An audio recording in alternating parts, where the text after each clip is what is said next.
నమస్తే. ప్రస్తుతం మనతో పాటు సీనియర్ జర్నలిస్ట్ దాము బాలాజీ ఉన్నారు. ఆయనతో మాట్లాడదాం. నమస్తే సార్. నమస్తే.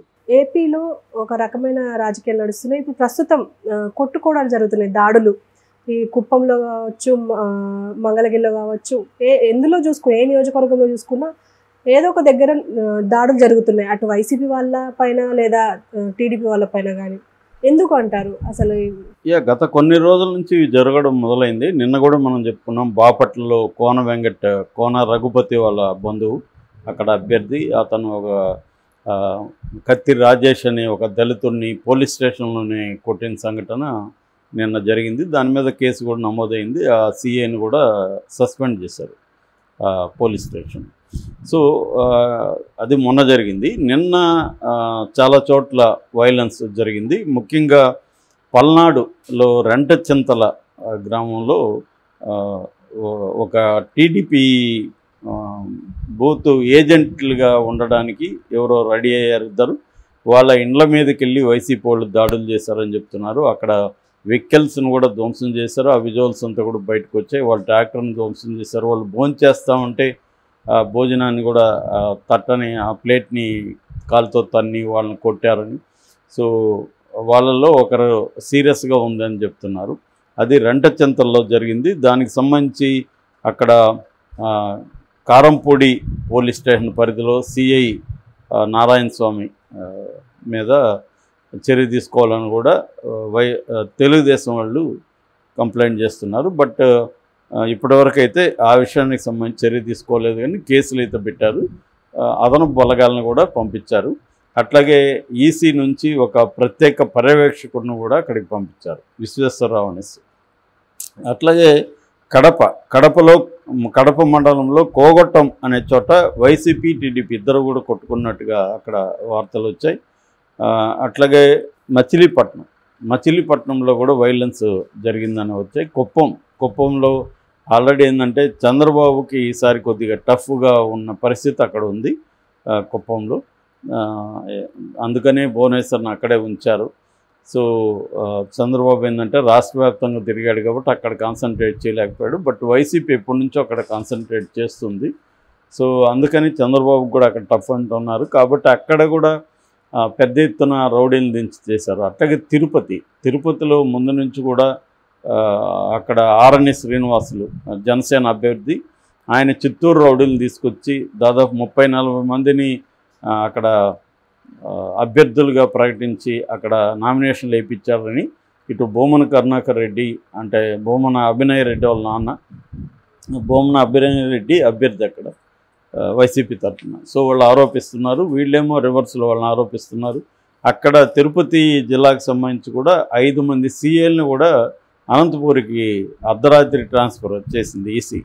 సో దీని మీద ఏమో వైసీపీ ఏమో ఆరోపిస్తుంది, మేము 240 కంప్లైంట్లు ఈసీకి ఇస్తే మా కంప్లైంట్ మీద చర్య తీసుకోవట్లేదు, కూటమి కంప్లైంట్ ఇవ్వగానే చర్య తీసుకొని పోలీస్ ఆఫీసర్లను మార్చేయడం ఇవన్నీ చేస్తున్నారు.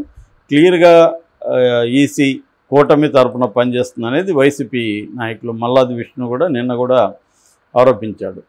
ఎందుకంటే క్లియర్గా మా మీద కూడా అనేక జరుగుతున్నాయని చెప్పి. సో బట్ దేశవ్యాప్తంగా కూడా ఇప్పుడు 96 స్థానాలకి ఈరోజు ఎన్నికలు జరుగుతున్నాయి 4వ ఫేజ్లో. సో దేశవ్యాప్తంగా కూడా ఇవి కామనే అల్లర్లు అనేవి. ఆ రకంగా చెప్పాలంటే ఇప్పటి వరకు అయితే పెద్ద స్థాయిలో అంటే చంపుకునేది పెద్ద మాస్ వైలెన్స్ అనేది జరగలేదు. ఎందుకంటే ఎన్నికల కమిషన్ విజిలెన్స్ కూడా బాగా పెరిగింది. ఎక్కడికక్కడ సీసీటీవీలు ఉన్నాయి, ఇవన్నీ ఉన్నాయి. లాస్ట్ టైం కూడా ఇవన్నీ జరిగాయి. పల్నాడులో కూడా లాస్ట్ టైం మనం చూసాం.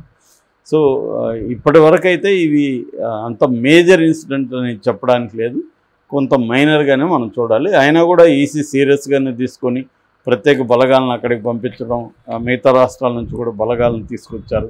వాళ్ళందరినీ కూడా అక్కడ చేశారు. ఒక 6 నియోజకవర్గాలని సెన్సిటివ్ ఏరియాస్ కూడా ముఖ్యంగా మావోయిస్టులు ఉన్న నియోజకవర్గాల్లో చేస్తుంది. ఆల్రెడీ మావోయిస్టులని గత 2 నెలల నుంచి ఈ ఎన్నికల కోసమే ఎక్కడ వాళ్ళని బయటికి రానేయకుండా విపరీతంగా దాదాపు 100 మంది పైన మావోయిస్టులని ఎన్కౌంటర్ల పేర్లతో చంపేశారు అక్కడ ఛత్తీస్గఢ్ కానీ మన బార్డర్ ఏరియాస్లో. ఏఓబి అంటారు. ఏఓబి అంటే ఆంధ్ర ఒరిస్సా బార్డర్ అనమాట. సో ఈ ఏరియాలంతా కూడా తీవ్రంగా మావోయిస్టుల మీద కూంబిలింగ్గా జరుగుతున్నాయి. ఎందుకంటే ఎలక్షన్ని వాళ్ళు వచ్చి డిస్టర్బ్ చేస్తారని, రెండోది ఎలక్షన్ టైంలో అభ్యర్థులు ఫ్రీగా తిరగాల్సి ఉంటుంది, అభ్యర్థుల్ని కిడ్నాప్ చేయొచ్చు లేదా చంపచ్చు. గతంలో అనేకసార్లు జరిగాయి ఎన్నికల టైంలోని. ఎందుకంటే వీళ్ళు అందరికీ సెక్యూరిటీ ప్రొవైడ్ చేయడం కూడా ఎన్నికల టైంలో కష్టమవుతుంది.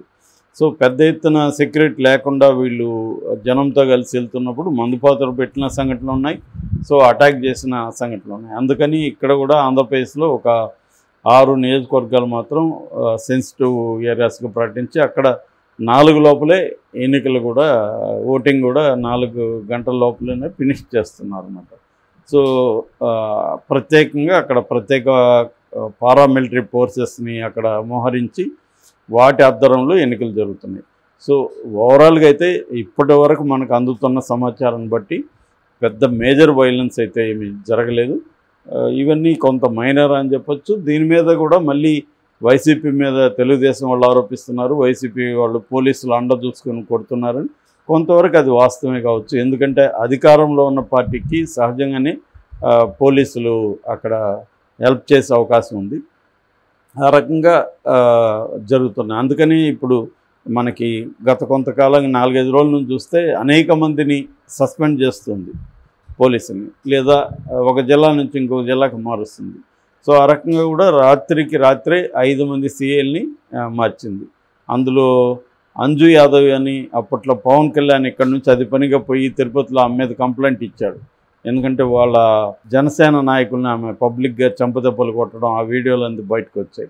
సో ఆమెను అప్పుడు ఏమీ చర్య తీసుకోలేదు, జస్ట్ ట్రాన్స్ఫర్ చేశారు అంతే. కాళహస్తి నుంచి తిరుపతికి ట్రాన్స్ఫర్ చేశారు. సో ఆమెను కూడా ఇప్పుడు అనంతపూర్కి బదిలీ చేసింది.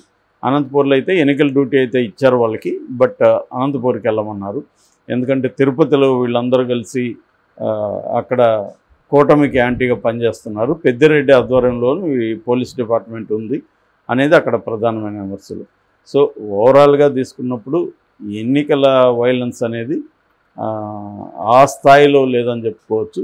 తెలంగాణలో అయితే తెలంగాణలో కూడా కొన్ని ఏరియాలో వైలెన్స్ జరుగుతుంది, ముఖ్యంగా నక్సలైట్ బార్డర్ ఏరియాలో అవన్నీ ఇక్కడ కూడా సెన్సిటివ్ ఏరియాస్ ఉన్నాయి. సో ఇది బేసిక్గా అయితే ఇప్పటివరకు అందుతున్న సమాచారం బట్టి ఆంధ్రప్రదేశ్లో దాదాపు 10% 2 గంటల్లో పోలింగ్ స్టార్ట్ అయిన 2 గంటల్లో 10% ఓటింగ్ నమోదైందంటే మంచి పరిణామం చెప్పుకోవచ్చు. అదే తెలంగాణలో 9.5%, 9.5% ఇక్కడ అయింది. సో ఆంధ్రలో కొంత అక్కడ నేచురల్గానే ఎప్పుడైనా కూడా మనకి అసెంబ్లీ ఎన్నికల్లో కొంత యాక్టివ్గా పాల్గొంటారు. ఎందుకంటే లోకల్ ఇష్యూస్ ఉంటాయి, లోకల్ ఎమ్మెల్యేలు క్యాండిడేట్లు వాళ్ళు ఆర్గనైజ్ చేసి తీసుకొస్తారు. ఇక్కడ అంత ఎంపీ ఎలక్షన్లు కాబట్టి ఇక్కడ అంత ఇది ఉండదు. ఇప్పుడు హైదరాబాద్లో అంటే ఇంకా కూడా తగ్గిపోతుంది, ఎందుకంటే ఇక్కడ ఉన్న వాళ్ళల్లో చాలామంది ఊర్లకు వెళ్ళిపోయారు. వాళ్ళకి కొంతమందికి డబుల్ ఓటు ఉంటుంది, ఇక్కడ ఉంటుంది అక్కడ ఉంటుంది. దాన్ని కూడా పెద్ద ఎత్తున ఏరేయడానికి ట్రై చేస్తారు, కానీ ఒక్కొక్కసారి ఆ డబుల్ ఓటింగ్ ఉండే అవకాశం కూడా ఉంది అన్నమాట. సో ఓవరాల్గా ఇప్పుడు ఇందాక చెప్పిన ఈ సంఘటనలు తప్ప మేజర్ ఇన్సిడెంట్లు అయితే లేదని మనం చెప్పుకోవచ్చు.